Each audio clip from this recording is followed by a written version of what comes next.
नमस्ते बच्चों, my self Jaiswal sir.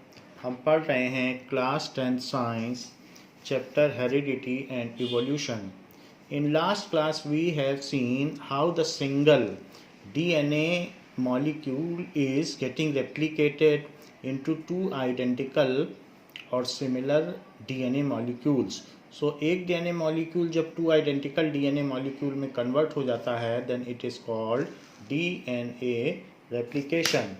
This can be seen in this figure also, that how a single strand is getting unwinded into two long strand। जैसे ये single strand है तो यहाँ पर ये अनवाइंड हो रहा है, टूट रहा है बीच बीच में। जैसे ए और टी है, ये इसी तरीके से जी और सी है, उनके इस तरीके के स्पेसिफिक शेप्स होते हैं।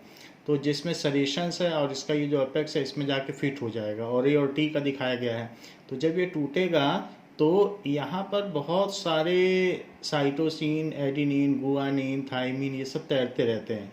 तो ये इसके चारों तरफ अपने आप अटैच होते जाते हैं शुगर एंड फॉस्फेट मॉलिक्यूल के साथ, और धीरे धीरे एक डीएनए का स्ट्रक्चर बनता चला जाता है। तो कैसे ये सिंगल स्ट्रैंड है, और आप देखिए यहाँ जी सी है, तो उसी तरीके से उसी जो चीज़ है टी ए तो टी ए इसी तरीके से आइडेंटिकली बनता रहेगा। सी है तो अब यहाँ जी आ जाएगा, ये भी सी जी है, तो वही वही चीज़ यहाँ पर बनती चली जाएगी, ऐसा होता जाता है। So this is DNA replication.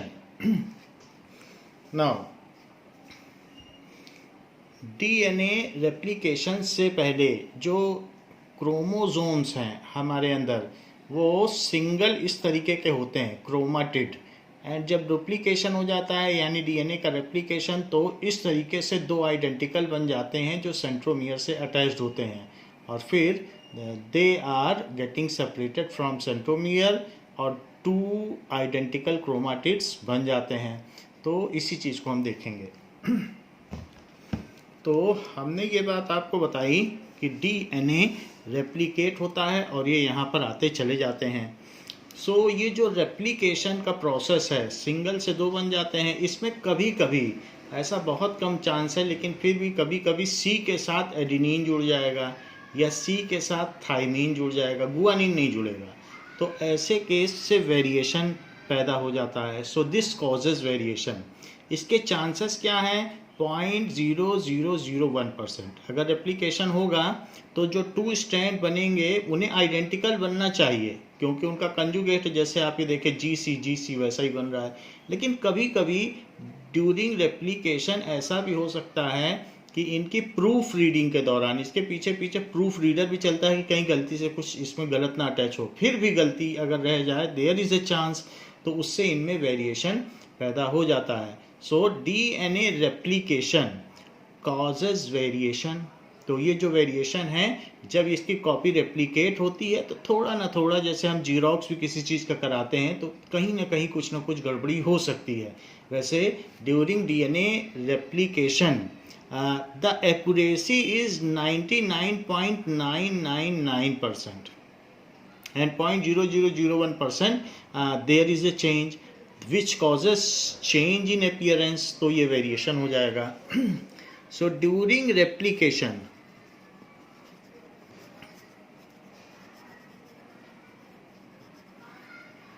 of DNA there are chances। तो क्या होगा? So there is a chance that, थोड़ा चांस होगा, very less chance, there is a chance that both the copies are not identical to the parent DNA molecule, that both the copies, जो भी इसमें ये दोनों डीएनए के जो strands या मॉलिक्यूल्स पैदा हुए हैं, कॉपीज जो प्रोड्यूस्ड हुई हैं are not identical to parent DNA molecule।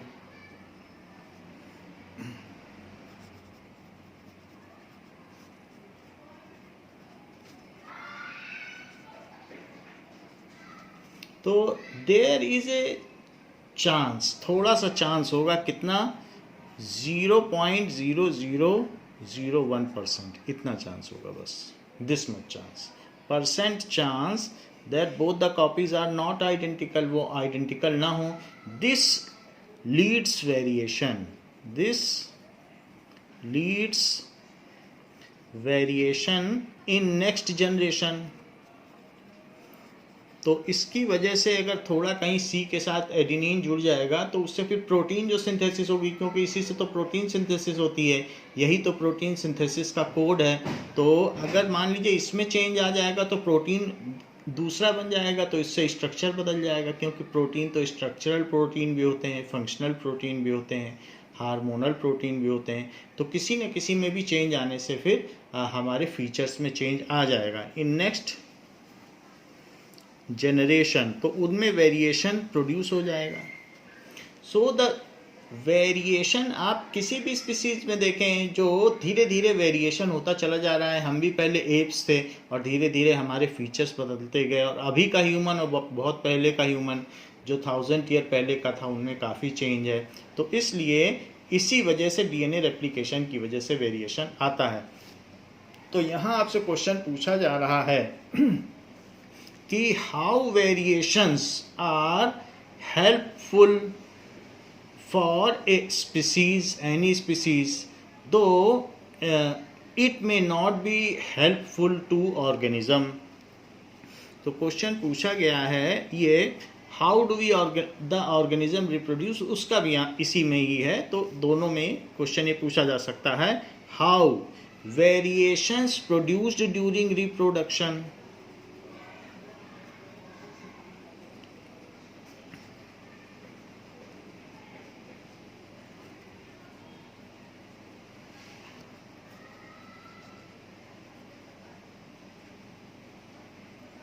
are helpful for species, though it may not be helpful to individual. Be helpful to individual.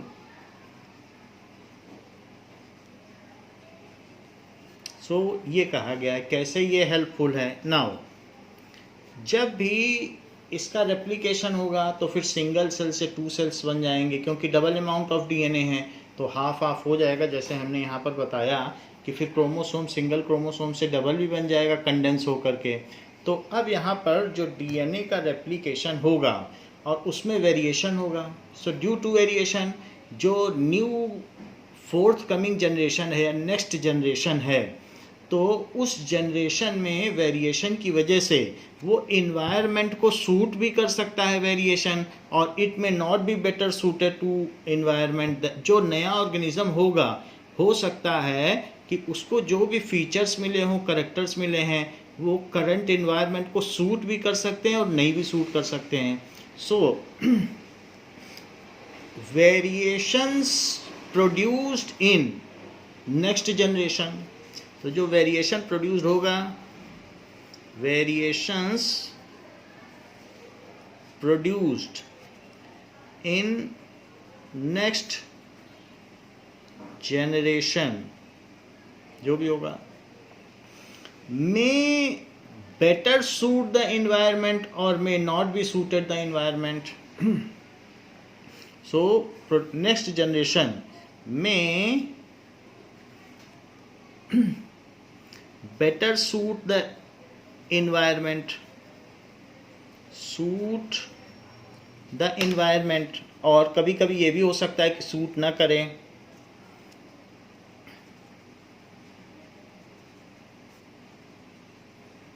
और may not be suited to environment।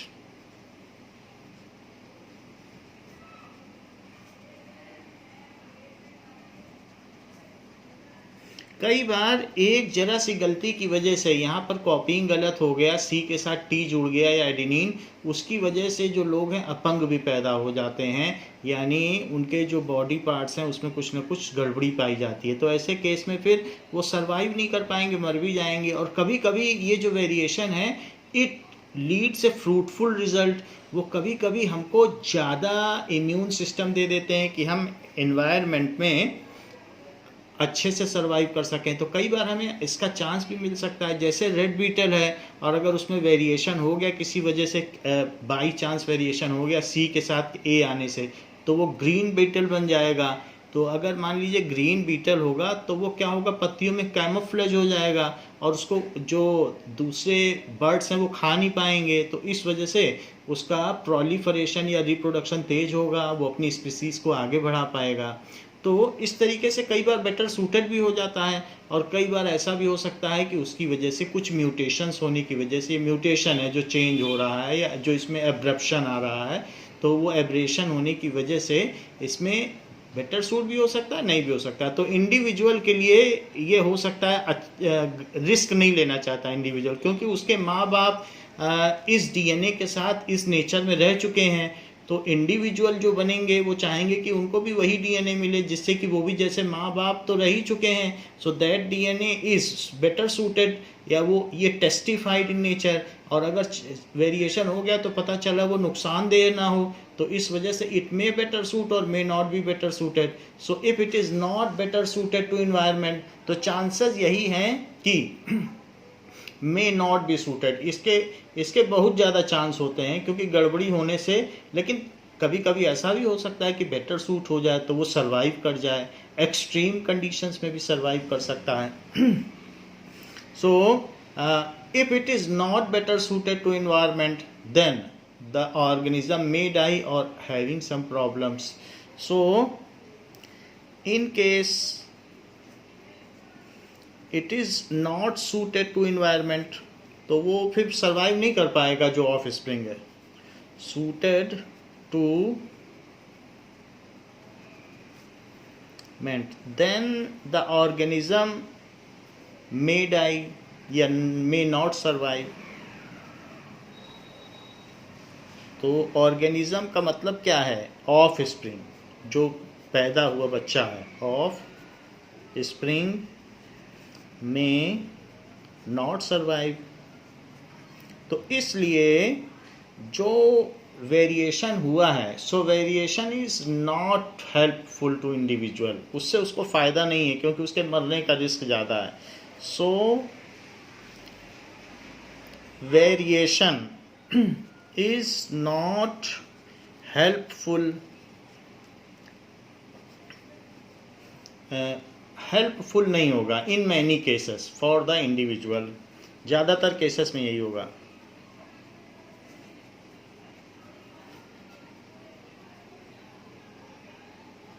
Individual however,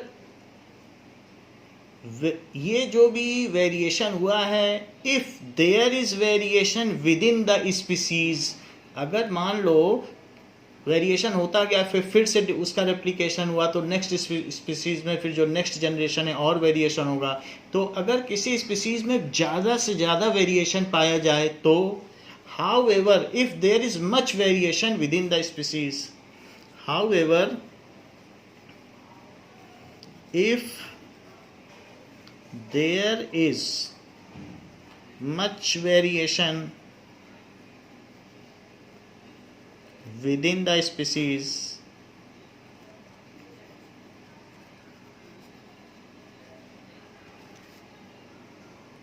now as we can see in case of jellyfish, ये jellyfish है, तो jellyfish के case में अगर 2 degree का भी temperature variation हो जाए, तो अगर सी का टेम्परेचर 2 डिग्री इधर उधर हो जाए तो ऐसे केस में सारी की सारी जेलीफिश मर जाती हैं। तो क्योंकि इनकी स्पीसीज़ में बहुत ज़्यादा वेरिएशन नहीं है, all the jellyfish are same. और ह्यूमन में क्या है, ह्यूमन में वेरिएशन बहुत है। तो हम लोगों में वेरिएशंस इस ज़्यादा होने की वजह से, वैसे तो सेक्सुअल रिप्रोडक्शन होता है तो हम पेरेंट से मैटरनल और पैटर्नल जो हमारे ये फादर एंड फोर ये मदर्स हैं, उनसे हम उनके फीचर्स पाते हैं, तो हमारे अंदर नेचुरल वेरिएशन या मिक्स्ड वेरिएशन आ ही जाते हैं। सो हम लोग साइबेरिया की -50 डिग्री सेल्सियस पे भी सर्वाइव कर सकते हैं, क्योंकि ह्यूमन के अंदर within the human species there is much variation. और हमारे में कुछ ऐसे भी ह्यूमंस हैं जैसे Ibn Battuta. So they living in extreme hot conditions, वो 60 डिग्री सेल्सियस जैसे हॉट अफ्रीकन कंडीशंस में भी, जो वहाँ की डिज़र्ट है, तो उसमें भी वो सरवाइव कर जाते हैं। तो हम -50 से 60 डिग्री तक सरवाइव कर जाते हैं। तो in case if there is any change in environment, और if there is any change, geographical change हो या टेम्परेचर चेंज हो, और ये जो हमारा ग्लोबल वार्मिंग की वजह से अगर हॉट होता चला जाए एटमॉस्फेयर, जो भी अर्थ का टेम्परेचर है हाई होता चला जाए, तो द साइबेरियन पर्सन्स में नॉट सर्वाइव, वो मर जाएंगे। लेकिन कुछ ऐसी स्पीसीज भी हैं जो बेटर सर्वाइव करेंगी, जैसे इब्न बतूता, तो उससे हमारी पूरी ह्यूमन स्पीसीज मरने से बच जाएगी। और ये जो इब्न बतूता हैं which are living in extreme hot condition, 60 degree Celsius पर भी जो जिंदा रह सकते हैं, तो वो ह्यूमन स्पीसीज को बचा ले जाएंगे। तो अल्टीमेटली वी में सर्वाइव। अगर कभी भी कुछ फ्लक्सेशन होता है, जैसे कि मान लीजिए निगेटिव में टेम्परेचर चला जाए, हिम युग आ जाए, आइस एज आ जाए, तो ऐसे केस में फिर साइबेरिया वाले बच जाएंगे और इब्न बतूता मारे जाएंगे, फिर भी ह्यूमन स्पीसीज बच जाएगी। तो इन the view of species, it is helpful because if there is much variation within the species and there is sudden change in climatic condition, जो भी ये भी climatic condition, and there is sudden change in climatic condition, climate बदल जाए earth का condition, then some of the individuals of that species, जिसमें कि variation है उस स्पीसीज का, जैसे मैंने ह्यूमन की बात की, तो are better suited to environment and naturally selected by nature, तो नेचर उनको सेलेक्ट कर लेगा कि आप ठीक हैं, हमारे साथ रह सकते हैं। Then a group of individual, अगर क्लाइमेटिक कंडीशन चेंज हुई, then a group of individual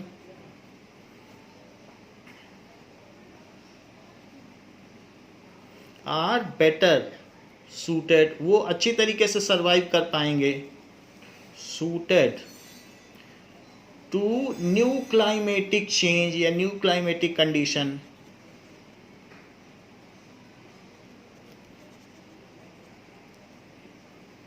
However other may die, जो भी दूसरे हैं वो मर जाएंगे। मान लीजिए हीट बढ़ गई तो फिर साइबेरियंस को मरना पड़ेगा। However others will die, but in this case the species, that species manage to survive, क्योंकि कुछ लोग बच गए हैं तो वो फिर से रिप्रोडक्शन करेंगे और स्पीसीज को बचा ले जाएंगे, वो कंप्लीटली एक्सटिंक्ट नहीं होगी। And in this case the species will not gate completely extinct, वो विलुप्त नहीं हो जाएगी। द स्पीसीज, क्योंकि कुछ लोग जिंदा बच गए हैं, द स्पीसीज, जो भी वो स्पीसीज है, will not get completely extinct, will not get completely extinct and manage to survive।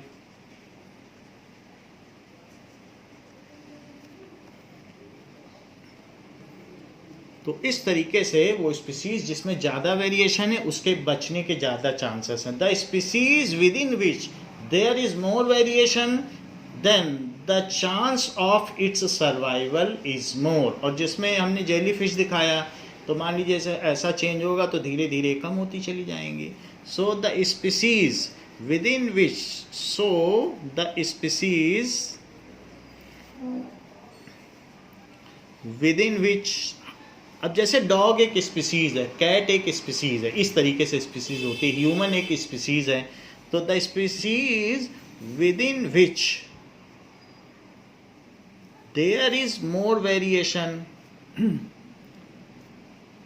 जहां पर वेरिएशन ज़्यादा होगा, then there are more chances of its survival, though the climatic nature changes within विच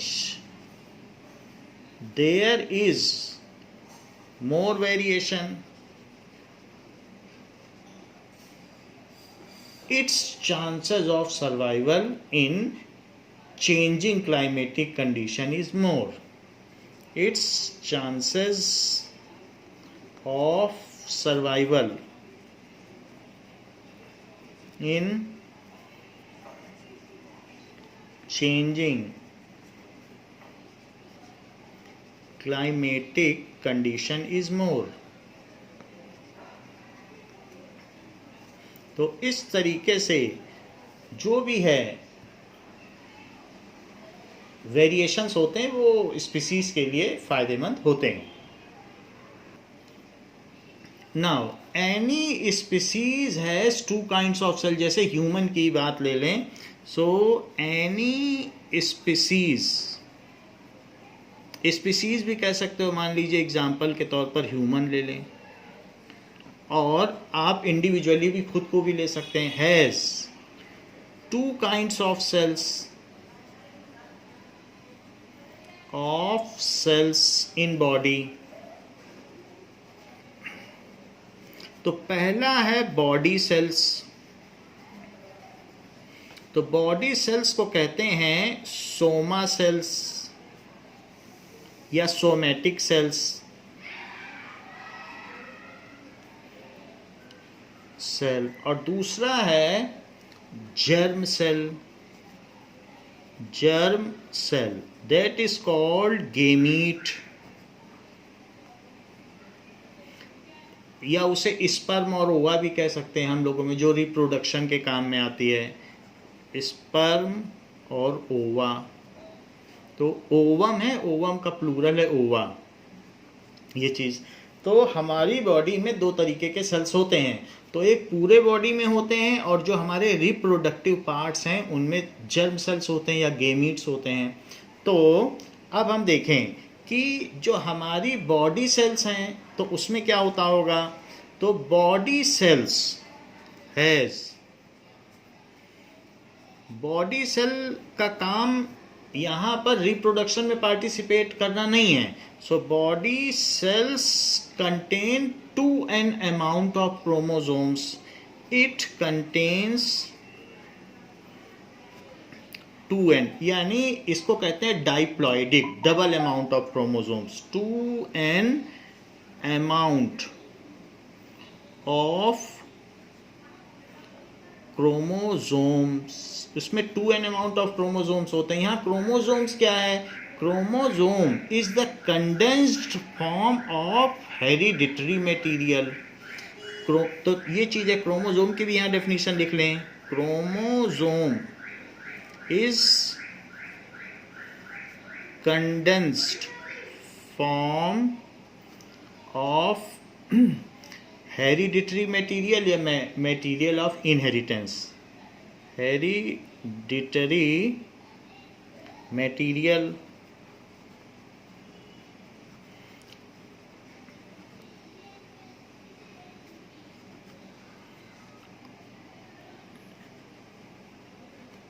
या फिर इसको कहते हैं genetic material.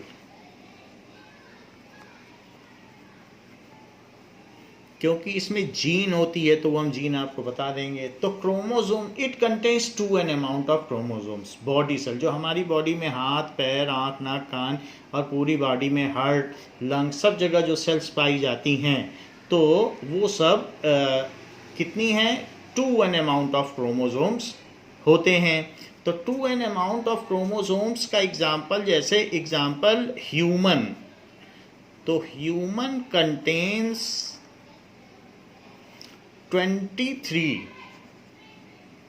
Pair of chromosomes.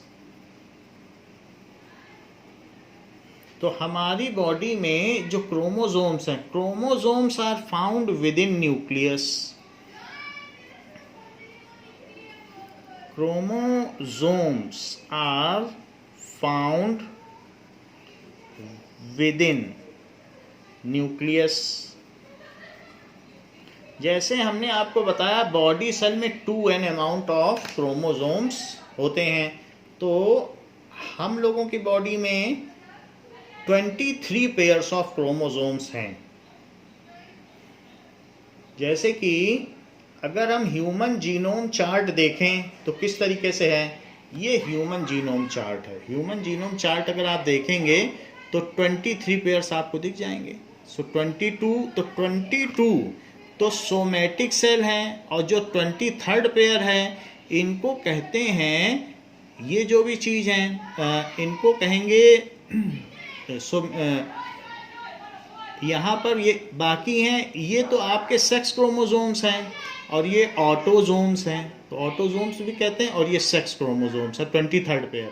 तो आप देखिए हर चीज़ पेयर में है, लेकिन पेयर में भी है तो आइडेंटिकल नहीं है, थोड़ा बहुत चेंज है।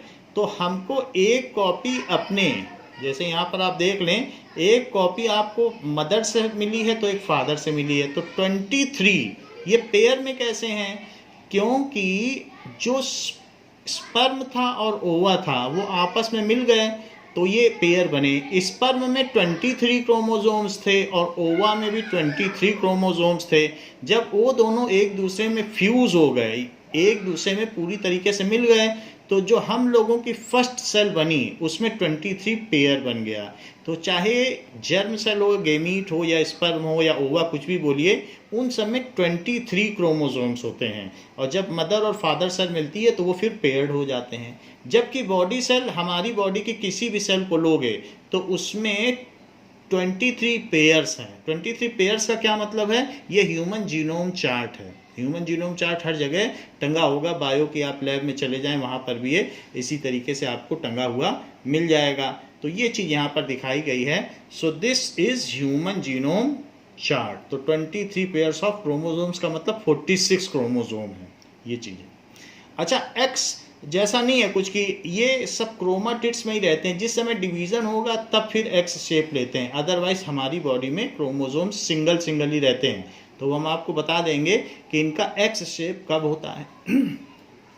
So our body contains, human body contains 23 pairs of chromosomes. जैसे मान लीजिए ये हम लोगों की जो बॉडी सेल है, या सोमा सेल्स हमने यहाँ पर लिख दिया है।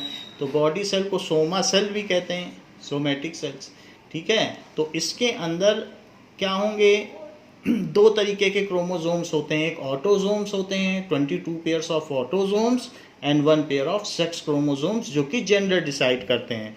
तो बॉडी सेल सबसे पहले देखें तो हमारी बॉडी के किसी भी पार्ट में जो सेल पाया जाता है तो उसमें 23 पेयर्स हैं। तो ये इसका न्यूक्लियस है, ये सेल है, और सेल के अंदर न्यूक्लियस को एक्सप्लोर करके दिखाया जा रहा है।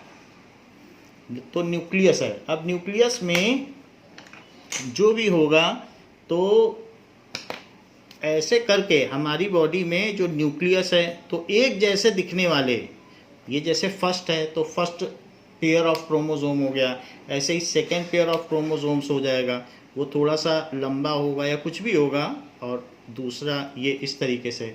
सो एक हमें मदर से मिला है, एक फादर से मिला है, ऐसे 3rd पेयर होगा। तो हमारी बॉडी में इस तरीके से बहुत सारे पेयर्स होंगे। ये ऐसे हो सकता है 3rd पेयर हो, फिर 4th पेयर, तो 4th पेयर कुछ और हो सकता है। तो अलग अलग तरीके के उनके फीचर्स हो सकते हैं। तो ऐसे हो सकता है। तो ऐसे अगर हम करते जाएं, और फिर लास्ट एक ऐसा भी क्रोमोसोम होगा, ये तो ऐसे चलता चला जाएगा, और फिर चलने के बाद एक ऐसा होगा कि उसमें छोटा और बड़ा होगा, एक छोटा होगा एक बड़ा होगा, then that is called 23rd pair. ये सारा जो पेयर है, तो 22 पेयर्स क्या हुए, ऑटोजोम, और जो 23rd पेयर है उसको क्या कहेंगे? 23rd पेयर, इसको कहते हैं सेक्स क्रोमोजोम। सेक्स क्रोमोजोम जिसमें से ये X कहलाता है और जो छोटा वाला है Y कहलाता है। अगर किसी में X और Y का पेयर है तो वो मेल हो जाएगा, और किसी में X और X है तो वो फीमेल हो जाएगी। तो इस तरीके से अगर अब कंट्रास्ट में है तो XY है तो मेल है और XX है तो फीमेल है, दो Y कभी भी नहीं होते हैं। तो इस तरीके से हम देखते हैं जितने भी मेल होंगे उसमें इस तरीके से होगा। तो ये जो भी है इसमें हमने आपको बता दिया 23 पेयर्स ऑफ क्रोमोसोम्स हैं, जिसमें से 22 पेयर के ऑटोजोम है और ये हैं। सो 23 pair of chromosome in body sales, जो भी बॉडी सेल्स हैं उनमें होगा, ये चीज़ है। अब देखो जो बॉडी सेल्स हैं, तो बॉडी सेल्स ये हो गई। तो होता क्या है कि बॉडी सेल्स भी डिवाइड करती जाती हैं, तभी तो ग्रोथ करते हैं। हम सब लोग ग्रो कर रहे हैं, आप तो ग्रो कर ही रहे हैं, जो बच्चे हैं वो तो ग्रो कर ही रहे हैं। तो होता क्या है, जब इनका डीएनए रेप्लिकेशन होता है तो डीएनए रेप्लिकेशन से क्या होगा? अब यहाँ पर लिखो डीएनए रेप्लिकेशन हुआ तो ये जो क्रोमोसोम है इसका डबल अमाउंट हो जाएगा। अभी इनमें कितना है? इसमें कहा जाएगा कि 2n अमाउंट ऑफ क्रोमोसोम है, जिसको कहते हैं डाइप्लॉइडिक। तो डाइप्लॉइड है, अमाउंट ऑफ क्रोमोसोम है। और हमारे बॉडी में सेल बढ़ती चली जाती हैं और फिर हम ग्रो करते चले जाते हैं। एक से छोटा बच्चा बढ़ते बढ़ते कितनी सारी मल्टी सेलुलर हो जाती हैं। तो सेल डिवीजन जब होता है, किसी भी सेल से 2 सेल बनती हैं, तो होता क्या होगा ये हम देखें। तो जब डीएनए रेप्लिकेशन होगा तो उसके लिए कुछ चीज़ें आप देख लें।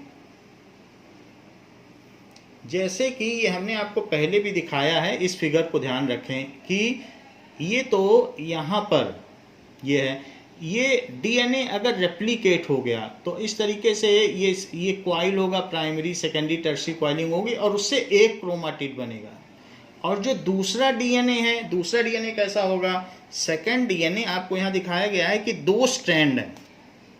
तो पीछे भी हमने आपको ये बात दिखा दी थी, इस फिगर में देखिए 2 स्ट्रैंड है। तो ये जो सेकेंड स्ट्रैंड है, ये देखिए, ये एक स्ट्रैंड ये बना है कि तो इसी से तो रेप्लिकेशन हुआ, ये टूट गया और 2 बने। तो इससे जो रेप्लिकेशन हुआ उसमें जैसे ये रेप्लिकेशन, तो ये दोनों धीरे धीरे यहाँ पर एक डीएनए से क्या बन गया? सिंगल डीएनए से 2 डीएनए आइडेंटिकल कॉपी बन गई। अब उसके बाद क्या होगा? उसके बाद ये कंडेंस होना शुरू होगा, दोनों स्ट्रैंड। तो जो एक स्ट्रैंड कंडेंस होगा वो फिर एक प्रोटीन के ऊपर ऐसे लिपट जाएगा, फिर वो प्रोटीन बहुत सारे एक साथ इकट्ठा होंगे तो वो हिस्टोन्स इकट्ठे होंगे, फिर उनकी क्वाइलिंग होगी, फिर उससे स्ट्रैंड बनेगा, फिर उसकी क्वाइलिंग होगी, तो एक क्रोमाटिड बनेगा। ध्यान रखिएगा, सिंगल बनेगा। और जो दूसरा रेप्लिकेटेड है वो तो यहाँ दिखाया ही नहीं गया है। एक डीएनए से 2 बना था, तो जो दूसरा वाला आएगा वो दूसरा वाला बना देगा यहाँ, और दोनों लोग यहाँ पर सेंट्रोमियर से जुड़ जाएंगे। तो ये हालत तब होगी जब डिवीज़न होने वाला होगा, और अदरवाइज जब डिवीज़न नहीं होने वाला होगा तो सिर्फ एक क्रोमाटिड रहेगा, जैसा कि यहाँ जीनोम में दिखाया गया। तो ये एक्स में नहीं रहेगा, ये एक्स में तब बनेगा जब इसका डिवीज़न होगा। तो अब 4n अमाउंट ऑफ क्रोमोसोम हो जाएगा। जरा देखें तो हम लोग ये देखें कि माइटोसिस होती क्या है ना। सो जब डीएनए डबल हो जाएगा तो फिर ये जो सिंगल हैं वो कैसे बन जाएंगे? ये देखिए, सेल का साइज भी बढ़ जाएगा थोड़ा। क्यों? क्योंकि मदर सेल बड़ी होगी तभी तो फिर धीरे धीरे जब ग्रो करेगी फिर उसके बाद फिर वो 2 डॉटर सेल में डिवाइड हो जाएगी। So after certain extent of size, जो उसका साइज होगा उसके बाद डिवीजन होगा। तो ये वाला जो क्रोमोसोम है तो उसके भी 2 पार्ट हो गए, मतलब ये यहाँ पर इस तरीके से हो गया। और ये जो सेकंड वाला है, सेकंड वाले में भी इस तरीके से ऐसे 2 पार्ट हो गए। तो ये फर्स्ट वाले में डबल अमाउंट हो गया। अब सेकंड वाला देखो, सेकंड क्या है, दिस इज ये पर्पल कलर का, तो इसमें भी इसी तरीके से एक बना, और जो दूसरा वाला था उसमें भी ये इस तरीके से, तो ये जो सेकंड है उसके भी दो हुए, और जो फर्स्ट है उसके भी दो हो गए। इसी तरीके से जो ग्रीन वाला है उसके भी दो हो जाएंगे, तो हर क्रोमोसोम के दो पार्ट हो जाएंगे। जैसे ग्रीन वाला है तो ये पहले वाले के ऐसे बने, और फिर दूसरा वाला है तो उसके भी ऐसे बन जाएंगे ये, तो यहाँ पर ग्रीन के भी डबल हो गए। तो अगर यही चीज़ होती रही तो इस तरीके से सारे के सारे डबल हो जाएंगे बॉडी में, और जो लास्ट है सेक्स क्रोमोसोम वो भी डबल हो जाएगा, हर चीज़ डबल हो जाएगी। ये कब होगा, ये डिवीजन से पहले होगा, इस तरीके से। इस तरीके से होगा।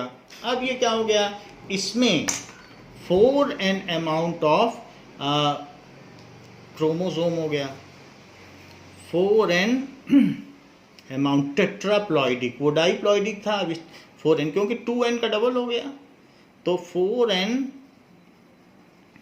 Amount of chromosome. कैसे हुआ, क्योंकि ये जो क्रोमोसोम था ये डीएनए में इसका धागा खुला, जैसे आप किसी स्वेटर को खोलो तो ऊन खुलता चला जाता है, फिर उस डीएनए की दो कॉपी बनी, फिर वो दोनों कॉपी फिर से कंडेंस्ड हुई तो ये बना। यानी ऊन का धागा खोलो और एक धागे से दो धागे बनाओ, फिर उन दोनों धागों को फिर से कंडेंस करो, तब ये बनेगा। तो ऐसे सिंपली नहीं बन जाएगा, उसको खुलना पड़ेगा, बहुत लंबा धागा होगा, मिलियंस किलोमीटर लंबा धागा होगा, तो डीएनए में खुलेगा, अनवाइंड होगा, फिर से वाइंड होगा, तब ये बनेगा। अब जब ये बन गया तो अब डबल अमाउंट ऑफ क्रोमोसोम हो जाए, तो अब किसी भी फैक्ट्री में अगर डबल मैनेजर हो जाए तो वो फैक्ट्री नहीं चल सकती, दो दो मैनेजर, तो इसलिए इसको अब डिवाइड होना पड़ेगा, क्योंकि दो मैनेजर नहीं हो सकते। अच्छा, यहाँ पर मैंने आपको एक बात नहीं बताई कि ये जो आपका ये सेल है, इसमें आपने हाफ ऑफ क्रोमोसोम्स अपने फादर से पाए हैं और हाफ ऑफ क्रोमोसोम्स अपनी मदर से पाए हैं।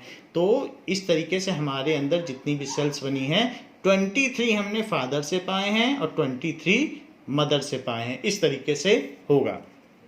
अब जरा देखें तो इसमें फिर क्या होगा, अब सेल डिवीजन हो जाएगा।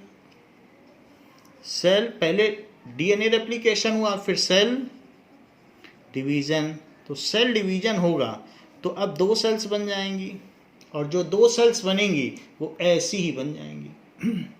तो एक सेल यहाँ बन गई और दूसरी सेल ये, तो दो सेल हो गई, इसको कहेंगे बाइनरी फिजन। तो बाइनरी फिजन हो गया, अगेन फिर 2n अमाउंट ऑफ क्रोमोसोम हो गया, और जैसे मदर सेल थी वैसी डॉटर सेल बन गई। So everything is normal. नहीं तो डीएनए डबल होता चला जाए तो डीएनए ही डीएनए रह जाएगा। तो इस तरीके से अब फिर से ऐसा बन जाएगा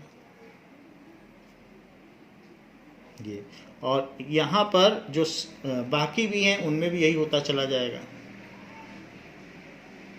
ऐसे। सो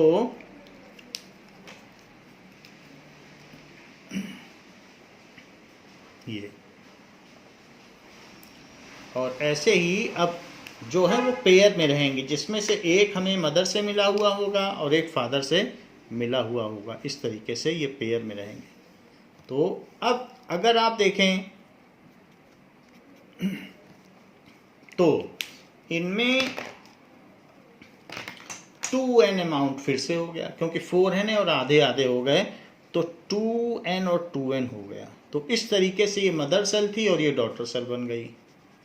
सो मदर सेल से डॉटर सेल बन गई, लेकिन ये सब हमारी बॉडी सेल्स हैं, ये गेमीट्स या जर्म सेल नहीं है, these are not sex sales.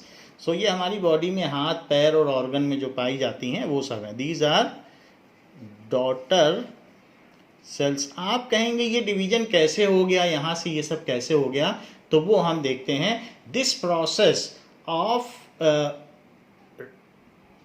Amounting double of chromosome and dividing equally is called mitosis. ये पूरा प्रोसेस है माइटोसिस, हमारे बॉडी की सारी सेल्स इसी तरीके से डिवाइड होती हैं। So it is mitosis. यानी replication of DNA and followed by ये सब division of chromosome into 2 equal parts, तो सब dividing chromosome into 2 equal parts, या फिर ये कह सकते हैं followed by cell division is called mitosis. अब जरा देखें होता क्या है कि जिस समय 4n अमाउंट ऑफ क्रोमोसोम हो जाता है, फिर उसके बाद अब सेल ऐसे पहुंच जाता है, तो सेल इलोंगेट हो जाएगा, और 4n अमाउंट ऑफ जो क्रोमोसोम्स हैं तो वो कैसे हो जाएंगे, ये इस तरीके से बीच में रहेंगे, ये ऐसे दो डबल अमाउंट है। तो जो पैटर्नल कॉपी है जो फादर से मिली है उसमें भी डबल हो गया, और जो मैटरनल कॉपी है उसमें भी डबल हो गया, और ये दोनों ये सारे ये जो सेंटर से जुड़े हैं इसको कहते हैं सेंट्रोमियर, और ये दोनों जो स्ट्रैंड हैं जो क्रोमोसोम के गुच्छे हैं उनको कहेंगे that are known as chromatids. तो इस तरीके से क्रोमोसोम होता है कि ऐसा जुड़ा हुआ करीब होगा। तो इसके अंदर डीएनए है तो डीएनए है, और बाकी ये दोनों क्या कहलाएंगे, दीज आर क्रोमाटिड्स, और जहाँ जुड़े रहेंगे इट इज कॉल्ड सेंट्रोमियर। तो ये इस तरीके से होगा। अब देखो ऐसे ही जो दूसरे क्रोमोसोम्स होंगे तो वो भी यहाँ पर ऐसे ही सेंटर में परेड करेंगे, कहीं नहीं रहेंगे, वो सेंटर में घूमेंगे ऐसे। तो डबल अमाउंट है तो सारे सेंटर में आएंगे और सेंटर में आके रोटेट करेंगे, ऐसे रोटेट करेंगे, और ऐसे ही चारों तरफ रहेंगे। तो सारे तो नहीं दिखाए जा सकते, कुछ हमने दिखाए, बाकी सारे ऐसे होंगे। यानी हमारी बॉडी के जो 46 हैं तो 46 क्रोमोसोम्स, क्योंकि 23 पेयर हैं तो वो ऐसे ऐसे परेड करेंगे, सेंटर में घूमेंगे। और आपको मालूम होगा कि एनिमल्स में सेंट्रियोल होता है, तो सेंट्रियोल में से सेंट्रियोल यहाँ पर चले आएंगे और उनमें से बहुत सारे ट्यूब्यूल्स होंगे, वो इसको पकड़ लेंगे, सेंट्रोमियर से अटैच हो जाएंगे, ट्यूब्यूल्स इसमें से निकलेंगे, माइक्रो ट्यूब्यूल्स, और वो यहाँ से ऐसे और यहाँ से ऐसे इसको पकड़ लेंगे, यहाँ से भी ट्यूब्यूल निकलेंगे, यहाँ पकड़ लेंगे, ये भी इसको ऐसे पकड़ लेंगे। ये सब मैं बात कर रहा हूँ कि जिस समय सेल डिवीजन होता है उस समय सिर्फ न्यूक्लियस रह जाता है, और सेल के सेल ऑर्गेनेलीज ये सारे सब डाइजेस्ट हो जाते हैं, कुछ नहीं बचता है। It is only the nucleus which is left. तो सेल डिवीजन कैसे होता है, माइटोसिस का क्या प्रोसेस है, that we are seeing, that is centriole, और ये 4n वाला क्रोमोसोम है, क्योंकि अब ये डबल हो चुका है तो आधा होना ही है। तो ऐसे केस में यहाँ पर एक तरीके का सिलवट या फरोज डेवलप होता है। ये आप चाहें तो बहुत पतली लेयर सेल की भी बना सकते हैं, क्योंकि और सेल ऑर्गेनल्स नहीं रहेंगे, तो आप चाहें तो सेल एंड सेलुलर मेम्ब्रेन के अंदर न्यूक्लियस बना सकते हैं। सो बस सेलुलर मेम्ब्रेन ही बच जाएगी और ये न्यूक्लियस है। न्यूक्लियस में ये सारी चीज़ें न्यूक्लियोप्लाज्म में तैर रही हैं। तो सेंट्रियोल जब अब इनको खींचेगा, उसमें ये ट्यूब्यूल्स हैं, माइक्रो ट्यूब्यूल्स, तो अब ये जब खींचेगा तो खींचते समय बड़ी तेज़ी से खींचेगा, फिर इनका इस तरीके से फेस हो जाएगा जैसे कि ज़बरदस्ती खींचा जा रहा हो। तो देखो उल्टा हो गया, अगर आप किसी चीज़ को खींचो तो खींचते समय उसके जो दो स्टैंड यहाँ से टूटेगा, और खींचो उसको तो इस तरीके से हो जाएगा। दूसरा वाला भी खींचा गया तो इन्वर्टेड हो जाएगा। तो जो सेकंड वाला है उसको भी खींचा इसने तो वो ऐसा हो गया, और ऐसे ही सारे खींचे जाएंगे, दूसरा भी खींचा जाएगा, और ये पर्पल कलर वाला भी खींचा जाएगा, ये भी और ऐसे भी। तो इस तरीके से इक्वल अमाउंट का हो जाएगा ये। तो उसका काम ही है, सेंट्रियोल का तभी काम शुरू होता है कि किस तरीके से इनका सब डिवीजन या फिर क्रोमोसोम्स का बंटवारा हो कि इक्वली ये डिवाइड हो जाएं। तो दूसरे क्रोमोसोम में भी ये ऐसे खींच लिया जाएगा ये, और ऐसे ही ये जो बाकी कलर के हैं वो भी खींच लिए जाएंगे, तो बीच में सेंट्रोमियर से टूट जाएगा, और रेड वाले में भी यही हो जाएगा। तो ये ग्रीन में भी यही बात हो जाएगी, इस तरीके से टूट जाएगा। तो अब ये क्या है, ऐसा जब हो जाएगा तो हाफ अमाउंट हो गया, उसके बाद फिर जैसे ही इसका डिवीज़न होगा, अब ये 2 न्यूक्लियस बन जाएंगे। तो इससे सबसे पहले यहाँ सेंट्रियोल निकला, सेंट्रियोल ने खींच लिया, सबसे पहले ये बीच में परेड करने लगे, फिर खींच लिया। अब यहाँ पर अंदर ही अंदर 2 न्यूक्लियस बन जाएंगे और तब तक ये सेल एक ही रहेगा, लेकिन उसमें 2 न्यूक्लियस रहेंगे। तो ये जो प्रोसेस है इसमें, तो अब इसके बाद ये चाहें तो अब ये इक्वल अमाउंट हैं, फिर से चाहें तो ये ऐसे हो सकते हैं, ये सारे चाहें तो अपना फिर से सेट रहें या पेयर में हो गए। फिर इसके बाद पर्पल कलर है वो भी अपना पेयर में रहेगा, यानी उसमें मैटरनल कॉपी भी और पैटर्नल कॉपी है। तो इस तरीके से सब ये पेयर में रहेंगे। ग्रीन का एक ही दिखा पाए क्योंकि वो पेरीफरी में है, तो उसके पीछे ग्रीन वाला होगा। तो उसी तरीके से ग्रीन का भी होगा, यहाँ पर भी ऐसा ही होगा। तो इस तरीके से इक्वल बंटवारा हो गया है, ये चीज़ है। तो ये हमने देखा कि किस तरीके से, और फिर आगे भी ऐसे होगा। तो इसमें जो कैरियन है या न्यूक्लियस है उसका डिवीजन हो चुका है। सो इसको कहेंगे कैरियोकिनेसिस, यानी न्यूक्लियस बढ़ गया और इसमें अब इसमें भी 2n क्रोमोसोम हैं और इसमें भी 2n है, जबकि पहले 4n थे और अब ये डाइप्लॉइडिक हो गया। तो क्वाड्रुप्लॉइडिक था, अब डाइप्लॉइडिक हो गया, तो दोनों रह गए। लेकिन इस न्यूक्लियस के डिवीजन को कहते हैं कैरियोकिनेसिस, यानी न्यूक्लियस का टूटना।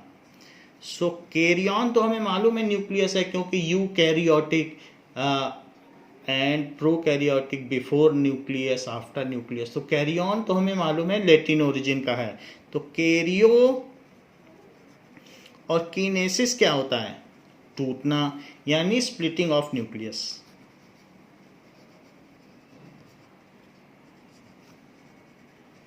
तो स्प्लिटिंग ऑफ न्यूक्लियस हो गया और उसके बाद अगर जैसे ये हो जाएगा, फिर इसके बाद अब सेल भी टूट जाएगा। तो सेल टूट जाएगा तो अब ये 2 अलग अलग सेल बन जाएगा। ये यहाँ पर एक सेल बन गया और यहाँ पर एक और सेल बन गया। तो ये जो चीज़ है, अब सेल टूट जाएगा। पहले न्यूक्लियस अलग अलग हुआ, ये देखिए न्यूक्लियस अलग अलग हो गया, अब सेल भी अलग अलग हो गया। तो उसको कहेंगे साइटोकिनेसिस। साइटोस का मतलब सेल होता है, तो साइटोकिनेसिस, क्योंकि साइटोप्लाज्म हम जानते हैं सेल का प्लाज्मा। तो साइटो जहाँ है न्यूक्लियोप्लाज्म, न्यूक्लियस का प्लाज्मा, साइटोस यानी cell kinesis. So splitting of cell. तो ये बात हो गई स्प्लिटिंग ऑफ सेल। अब जरा देखें कि जब ये अलग अलग हो गया तो ये डॉटर सेल्स कहलाएंगे, डॉटर सेल्स। और इसमें भी 2n अमाउंट ऑफ क्रोमोसोम है, इसमें भी 2n है। तो रिस्टोर हो गया, दोनों को एक एक मैनेजर मिल गया, क्योंकि 2 मैनेजर होने से डिस्टर्बेंस हो गया, डीएनए रेप्लिकेट होने से डबल अमाउंट ऑफ मैनेजर हो गए। तो वो चीज़ अच्छी नहीं थी, तो अब उसको तो अलग अलग होना ही था, आधा आधा। जैसे घर में 2 भाइयों के बीच में बंटवारा होता है तो आधा आधा घट हो जाता है। तो जब डबल हो जाते हैं तो उस घर को टूटना ही होता है। तो वो चीज़ यहाँ पर दिखाई गई है। तो ये 2n है, तो इसमें सब कुछ ऐसा है जैसे ऊपर का फिगर है, वही सारा आप बना लीजिए। तो बस सिर्फ यहाँ तो कुछ नहीं हुआ है, सेल टूटा है। तो ऐसे आप बना सकते हैं। And this is all about mitosis. यहाँ तक की तो बात ठीक है। आप कहेंगे कि किस तरीके से जो सोमा सेल्स है और बॉडी सेल्स है, तो उसमें जो सेल डिवीजन होता है वो माइटोसिस से होता है। तो और बाकी आगे भी इसी तरीके से जो 23 पेयर्स हैं, हम में 23 पेयर्स हैं, फिर हाथी में 13 पेयर्स ऑफ क्रोमोसोम्स हैं, चींटी में 81 पेयर्स हैं। तो अलग अलग में अलग अलग हैं। मंकी में 22 पेयर्स हैं, तो सब में अलग अलग हैं। तो in body cells cell division takes place by mitosis. तो इन ये जो चीज़ हमने बताई आपको, ये चीज़ क्या बताई कि सेल डिवीजन बाय माइटोसिस। ये क्या बताया? Cell division by mitosis. तो इसमें क्या होता है? DNA replication followed by cell division, जैसा पहले बताया था, ये देख लो, DNA replication followed by cell division. तो ये सब आपको दिखाना नहीं है, ये समझाने के लिए बात कही गई है। DNA replication followed by cell division is called mitosis. तो ये बात आपको बता दी, cell division by mitosis. So आप यहाँ कह सकते हैं कि डीएनए रेप्लिकेशन, ठीक है, DNA replication gives the chromosomes, ये क्या करता है, डबल अमाउंट ऑफ क्रोमोसोम्स कर देता है। So it results in doubling the amount of chromosome, doubling amount of chromosome, और उसका शेप अब एक्स शेप्ड हो जाता है। क्रोमोसोम पहले जो कि सिंगल स्ट्रैंडेड था, लेकिन डीएनए के रेप्लिकेशन के बाद वो एक्स शेप्ड हो जाता है, फिर उसे टूट के दो अलग अलग में फिर से तोड़ना होता है। और टूटा कैसे, उसका तरीका यहाँ बताया गया, ऐसे टूटा। तो इस तरीके से doubling the amount of chromosomes, then cell division again क्या करता है कि balances the amount of chromosome. Then जो माइटोसिस है, माइटोसिस तो फिर सेल डिवीजन है। सो माइटोसिस क्या करेगी, या सेल डिवीजन, वो बैलेंसेस अमाउंट ऑफ क्रोमोसोम,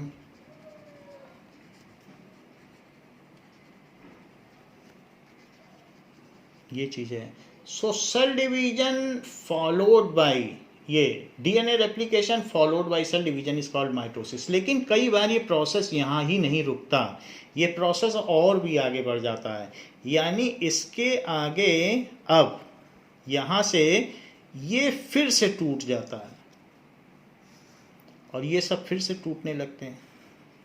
यानी एक बार और सेल डिवीजन हो जाए तो सेल डिवीजन में फिर ये परेड करेंगे तो फिर से सेंट्रियोल निकलेगा और वही सब होगा। अब चूंकि लेकिन अब ये सिंगल हैं तो आधे आधे रह जाएंगे। इनमें से ये जो 23 पेयर्स हैं, एक कॉपी हमें मदर से मिली और एक फादर से मिली है। तो जरा आप देखें कि हमारी बॉडी के जर्म सेल क्या करते हैं। तो फिर से सेल डिवीजन अगर 2 बार सेल डिवीजन हो गया, एक बार DNA replication with 2 times of cell division, तो उसको मियोसिस कहते हैं। और उसी से हमारे गेमीट सेल्स बनते हैं या जर्म सेल।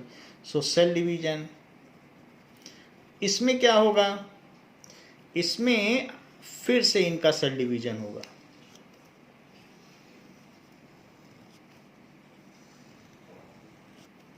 ऐसे, तो ये सेल डिवीजन हो गया। तो सेल डिवीजन होगा तो कोई यहाँ फिर से तो रेप्लिकेशन अब हो नहीं रहा है, तो एक कॉपी उधर खींच ली जाएगी इसी में से और एक इधर खींच ली जाएगी, आधा आधा रह जाएगा। फिर ये दोनों मिल के परेड करेंगे जोड़े में कि एक एक खींची जाए। ऐसा ना हो कि दोनों एक ही तरफ हो जाएं, तब तो फिर क्रोमोसोम बिगड़ जाएंगे। तो ये जोड़े में फिर परेड करेंगे।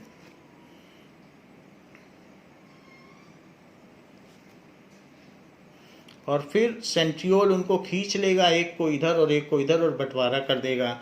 और ऐसे केस में अब सिर्फ सिंगल कॉपी ही सबकी रह जाएगी। जैसे इसमें सिंगल, फिर इसमें सिंगल, इसमें सिंगल और इसमें सिंगल। ऐसे ही जो पर्पल कलर का है सेकंड क्रोमोसोम, तो सेकंड क्रोमोसोम की सिंगल कॉपी रह जाएगी, सिंगल। फिर इसके बाद जो ग्रीन कलर का है उसकी सिंगल कॉपी रह जाएगी, तो ग्रीन कलर की सिंगल कॉपी रह गई। तो इन सब में अब एक एक पेयर रह गया, तो 23 पेयर।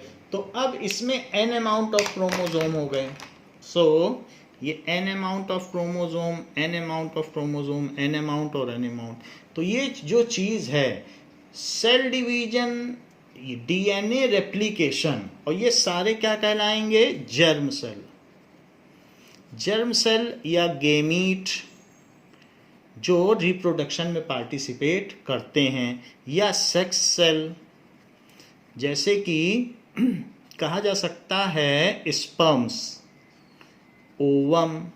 तो वो ये सब हैं जो हमारे रिप्रोडक्टिव पार्ट्स में होते हैं। So DNA replication by 2-fold cell division is called meiosis. So ये प्रोसेस जो है, अब पूरे में हम यहाँ से यहाँ तक दिखा दें, इसी को एक्सटेंड कर दो, यहाँ से पूरा नीचे तक दिखा दो, तो इट इज़ कंप्लीटली मियोसिस। यहाँ तक ब्रैकेट लगा दोगे तो माइटोसिस कहलाएगा, और आगे बढ़ जाओगे तो ये प्रोसेस पूरा पेज जो है मियोसिस कहलाएगा। So cell division, DNA replication, DNA replication with two-fold cell division, DNA replication with two-fold cell division is called meiosis. So it generates sex cells. ये क्या करता है? इट जनरेट सेक्स सेल्स, ये sex cells generate करता है। तो which contains haploidic, यानी half amount of chromosome. N amount of chromosome है तो क्या कहोगे? Chromosome, n chromosome, n chromosome, n chromosome, इसको क्या कहेंगे? N chromosome. It is called haploidic cell. Haploidic, haploidic cell हमारी बॉडी में कुछ नहीं कर सकता, उसमें पूरे मैनेजर ही नहीं है। पेयर में जब तक नहीं है तब तक कुछ वो नहीं कर सकता, उसका काम है बस रिप्रोडक्शन करना, इससे ज़्यादा उसका कोई रोल ही नहीं हो सकता। तो ये हैप्लॉइड है। हैप्लॉइड जब तक डबल है तभी तक वो बॉडी में, हार्ट में काम कर सकता है। हैप्लॉइड सिर्फ रिप्रोडक्शन के लिए है। तो इस तरीके से हमारी बॉडी में जर्म सेल बनते हैं। अब जरा देखो कि मान लीजिए कि रिप्रोडक्शन का क्या प्रोसेस है, वो तो हम बाद में चैप्टर रिप्रोडक्शन में देख लेंगे, लेकिन फिर भी आप थोड़ा सा एक आइडिया ले लें कि एक स्पर्म है और एक ओवा है। तो स्पर्म में भी क्या होगा कि 23 क्रोमोसोम्स होंगे। ह्यूमन की बात कर रहा हूँ तो ह्यूमन में सिंगल सिंगल होगा सिर्फ, और इसमें भी सिंगल सिंगल होगा। थोड़ा बहुत फ़र्क हो सकता है कि क्रोमोसोम के शेप में हो, लेकिन लगभग मिलते जुलते होंगे। और इसी तरीके से ये इसका सेकंड पेयर है, और ऐसे ही ग्रीन होगा तो थर्ड पेयर। ऐसे बॉडी में क्रोमोसोम्स होंगे 23, इसमें 23 पेयर में नहीं है।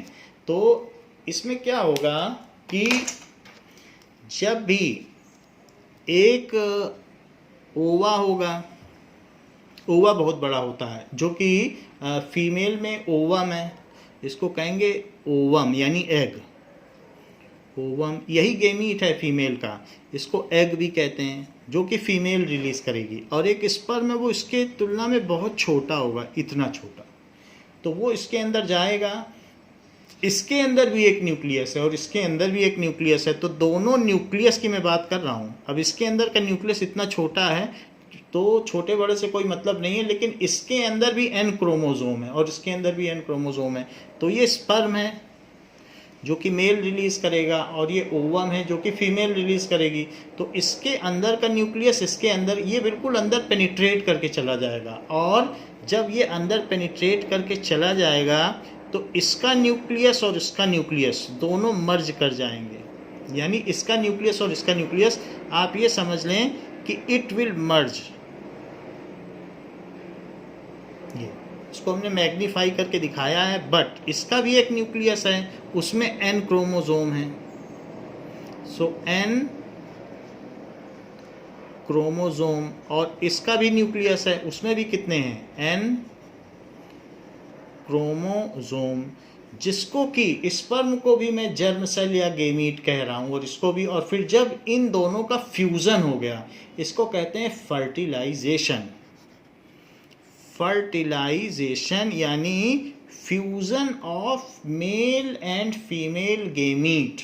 जब उसमें बिल्कुल अंदर चला जाए, ये जो स्पर्म आपको दिख रहा है, ये स्पर्म इसके अंदर चला जाए, और अंदर चला जाए, और फिर अंदर जाने के बाद ये अपना न्यूक्लियस इसमें रिलीज कर देगा। तो इसका न्यूक्लियस और मेल का न्यूक्लियस दोनों मिल जाएंगे, और फिर तब वो जोड़े में हो जाएगा, हर चीज़ सिंगल सिंगल नहीं रह जाएगी जैसे यहाँ है, क्योंकि एक हमें फादर से मिलेगा। यही हम लोगों का जो फर्स्ट सेल है, हम लोग जब पैदा हुए हैं तो हमारा फर्स्ट सेल यही था, तो उसको जाइगोट कहते हैं। तो फर्टिलाइजेशन इसको कहते हैं fusing of male and female gamete, fusing of male and female gametes and further fusing of their nucleus is called fertilisation. उसको निषेचन की अभिक्रिया कहते हैं, निषेचन की प्रक्रिया है जिसमें जाइगोट बनता है। तो it is the first cell. जब हम लोग पैदा हुए तो हम लोग फर्स्ट सेल यही थे, और हम लोगों में 2n अमाउंट ऑफ क्रोमोसोम्स था, तो ये जाइगोट कहलाता है। This is called zygote. तो ये चीज़ जब स्पर्म आई तो बहुत सारे स्पर्म आएंगे इसकी ओर, लेकिन millions of sperms are released, but एक ही उसमें अंदर जा पाएगा, बाकी नहीं जा पाएंगे। फिर सीमेंटेड एक लेयर बन जाएगी, फिर नहीं जा पाएंगे। तो एक जाता है और उसको कहते हैं जाइगोट। तो जाइगोट हमारी फर्स्ट सेल है, और इसमें 2n क्रोमोसोम होंगे। 2n होंगे तो वो सब काम कर सकते हैं।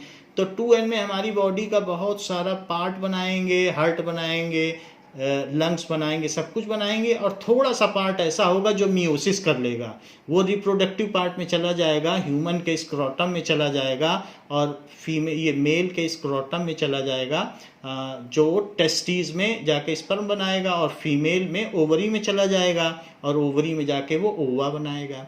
तो इस तरीके से उनके जो भी रिप्रोडक्टिव पार्ट्स हैं उनमें जाके मियोसिस हो जाएगी, बाकी पूरी बॉडी में तो माइटोसिस होगी। तो इस तरीके से मोस्टली 98% तो माइटोसिस होती है, और 2% जो है वो मियोसिस होती है, जो हमारे ये रिप्रोडक्टिव सेल्स हैं, जो सेक्स सेल्स हैं, उनमें काम आते हैं। तो 2n हो जाता है। तो हमने किस तरीके से देखा कि एक है मेल गेमीट, मेल गेमीट, और एक है फीमेल गेमीट, और दोनों ही हैप्लॉइडिक हैं। हैप्लॉइड का क्या मतलब है? दोनों में हाफ अमाउंट ऑफ क्रोमोसोम है।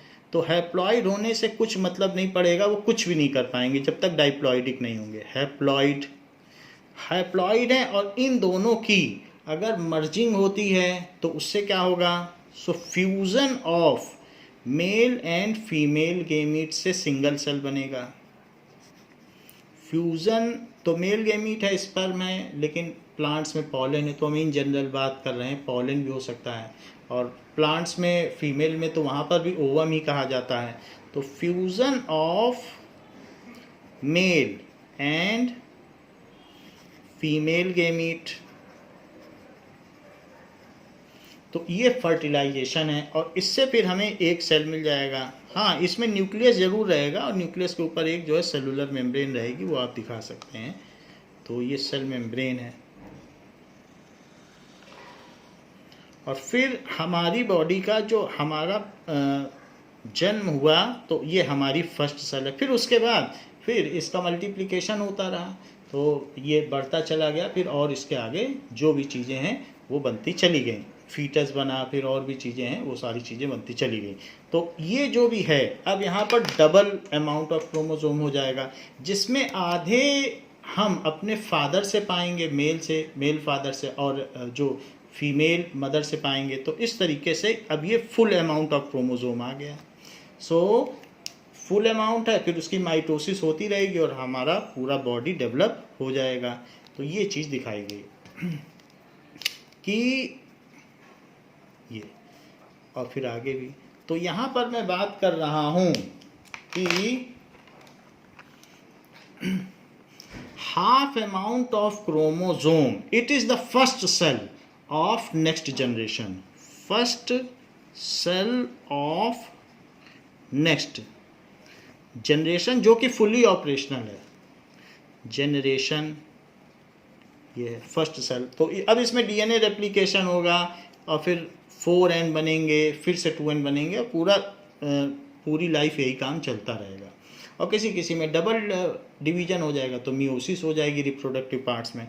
तो ये फर्स्ट सेल है। So half of the hereditary material is contributed by our mother, and half of the hereditary material is contributed by our father.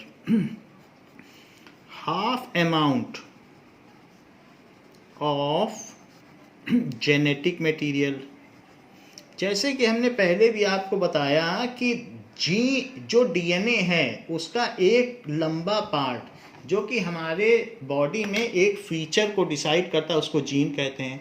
The long strand of DNA which decides a feature in us, बहुत लंबा होगा, तो काफ़ी लंबा part होगा, और जिससे हमारी आँख का फीचर हो, आइरिस का कलर हो, हैंग ईयर लोब हो, रोल्ड टंग हो, या कुछ भी डिसाइड होता हो, तो वो सारी चीज़ें जो डिसाइड होंगी. So long strand of DNA which decides one feature in us called gene. एक क्रोमोसोम में करीब 2000 जीन होते हैं और हमारी बॉडी में 23 क्रोमोसोम्स हैं, तो 23 पेयर्स हैं. तो 23 पेयर्स में आप समझ सकते हैं कि कितने हजार जीन होंगे, जबकि सिंगल क्रोमोसोम में ही कितने होंगे. तो ऐसे जीन देखोगे तो 2000 के करीब जीन एक क्रोमोसोम में समा जाते हैं.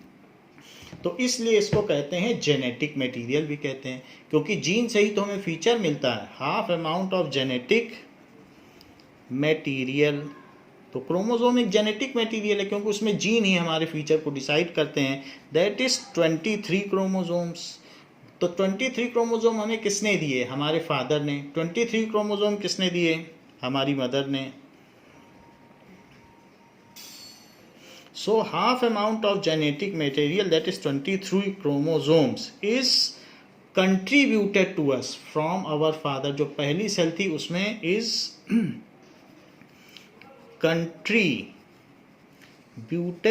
to us from our father, and half amount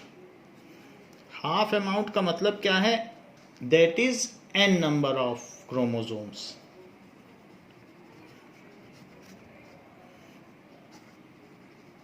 Genetic material, that is again 23 chromosomes,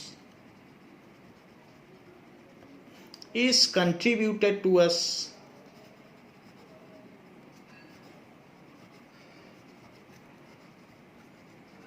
from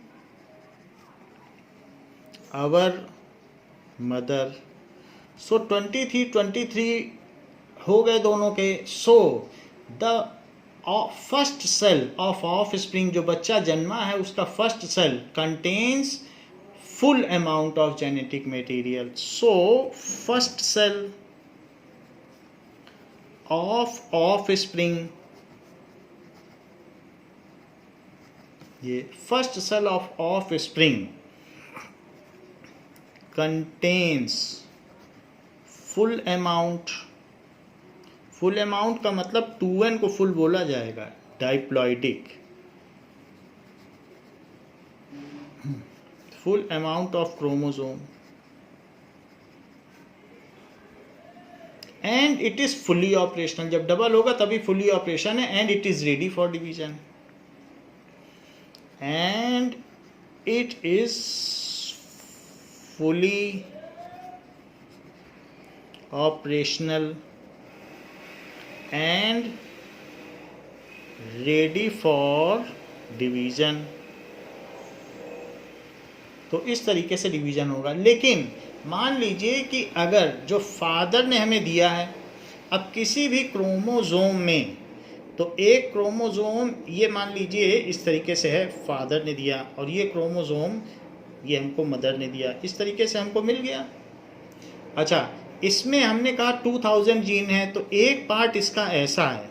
मान लीजिए मैं 5th क्रोमोसोम की बात कर रहा हूँ. वैसे तो 23 पेयर हैं, तो 5th क्रोमोसोम भी पेयर में होगा. तो मैं 5th क्रोमोसोम के, वैसे तो 2000 जीन होते हैं, उसमें मैं 900th जीन की बात कर रहा हूँ. 5th क्रोमोसोम में दोनों में 900th जीन एक दूसरे के अपोजिट होंगे, जिसमें से एक फादर ने दिया है और एक मदर ने. और ये हमारे ईयर लोब का शेप बताते हैं कि हमारा ईयर लोब हैंग्ड है या फिर अटैच्ड है. मान लीजिए फादर का ईयर लोब अटैच्ड है, ये फादर का ईयर लोब है, और मदर का ईयर लोब कैसा है, तो मदर का जो ईयर लोब है वो हैंगिंग ईयर लोब है, तो ये चीज़ है। तो मदर का जो ईयर लोब है वो हमने देखा कि मदर का ईयर लोब इस तरीके से है और फादर का इस तरीके से आया है ये। तो इस केस में क्या हो जाएगा कि अब देखें तो ये चीज़ यहाँ पे दिखाई गई। तो अब हमें कौन सा मिलेगा, अगर हम हैंग ईयर लोब पाते हैं तो हम कहेंगे कि इन प्रेजेंस ऑफ अल्टरनेट जीन, ये जीन है जिसकी हम बात कर रहे हैं 900th जीन, क्योंकि 2000 जीन के करीब करीब सब में होते हैं और ये जो जीन है ये हमारे ईयर लोब का शेप डिसाइड करता है। Gene is a part of long strand DNA which determines one features in us. तो मान लो हमारे ईयर लोब के शेप को ये 900th जीन है जो 5th क्रोमोसोम का डिसाइड करता है, और जो बच्चा पैदा हो रहा है उसको अगर हैंग ईयर लोब मिल रहा है then we will say that it is hanged ear lobe dominates over the attached ear lobe. तो ये अटैच्ड ईयर लोब है, अटैच्ड ईयर लोब, और ये कैसा है, हैंगिंग ईयर लोब। तो हैंगिंग ईयर लोब, ऐसे अलग अलग कंट्रास्ट फीचर होंगे। तो हमें क्या मिलता है, हमें पता चल जाएगा अपने मम्मी पापा को देख के कि किसका कौन सा डोमिनेंट फीचर है और हमें क्या मिला है। So in presence of alternate gene, दूसरा कोई तरीके का, अगर दोनों का ही अटैच हो तो हमें पता ही नहीं चलेगा कि कौन सा डोमिनेंट है, दोनों में अलग अलग हों। What feature the next generation या offspring gets in presence of alternate gene. So the gene which dominates its feature या the gene which represents its feature, तो जो जीन अपने आप को रिप्रेजेंट कर सके, एग्जिबिट कर सके, वो डोमिनेंट जीन कहलाएगा। तो अगर बच्चे का ये वाला हैंगिंग ईयर लोब होता है तो वो डोमिनेंट जीन होगा। तो हम कुछ चीज़ें और देख लें। What is gene? It is long strand of DNA which determines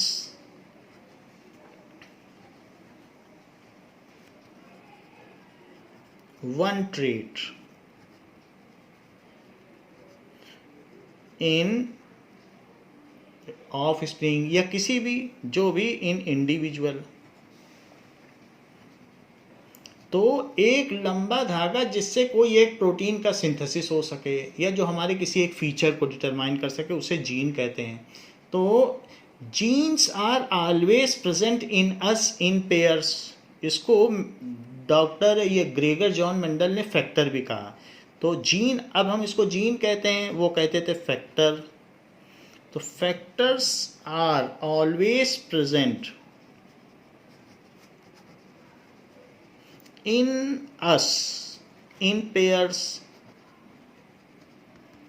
So अब डोमिनेंट जीन क्या होगा?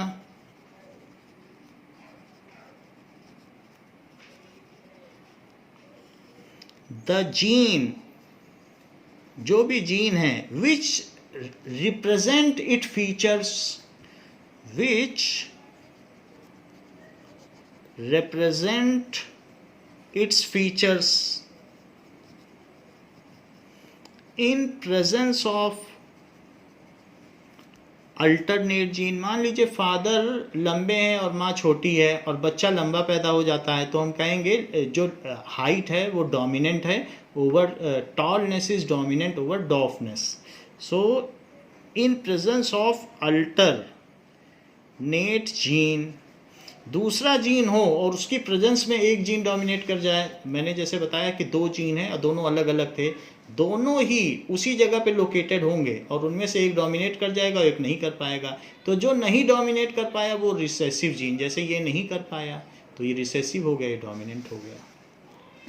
सो विच represent its features in presence of alternate gene is called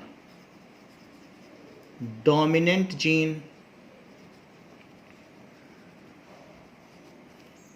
gene तो हमेशा ही प्रेजेंट, जो डोमिनेट कर जाए तो उसको ऐसे दिखाते हैं, जैसे टॉलनेस डोमिनेट्स ओवर डॉफनेस। तो टॉलनेस डोमिनेट्स ओवर, तो एक शॉर्ट हाइट है और एक लंबा हाइट है, सो डॉफनेस। तो इसलिए जो बच्चा टॉल है तो उसमें कई चीज़ें हो सकती हैं, या तो उसमें ये भी हो सकता है कि दोनों टॉल रहे हों, क्योंकि जीन तो पेयर में है तो दोनों लिखना पड़ेगा कि एक फादर से मिला एक मदर से, और वो भी बच्चा टॉल होगा जिसकी मदर डॉफ हो। तो ऐसे केस में ये भी टॉल होगा ये भी टॉल होगा, मदर फादर दोनों टॉल तो बच्चा टॉल। मदर से उसे टॉलनेस मिली, ये फादर से टॉलनेस मदर से डॉफनेस, लेकिन बच्चा टॉल, तो उसको टॉलनेस उसमें एग्जिबिट कर गया और डॉफनेस नहीं कर पाया। तो ऐसे केस में हम ये कहेंगे कि टॉलनेस इज डोमिनेंट जीन, क्योंकि वो डॉफनेस के साथ रह के भी कर पाया, खुद के रहने से तो कर ही लेगा, डॉफनेस अल्टरनेट जीन था तब भी कर पाया, तो ये भी टॉल है, ये प्योर टॉल है।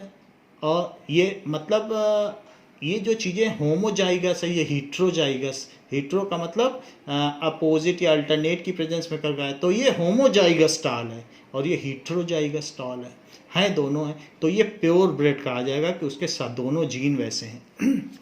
जो भी हो, डोमिनेंट जीन हमने आपको बता दिया। Now what does it mean by recessive gene?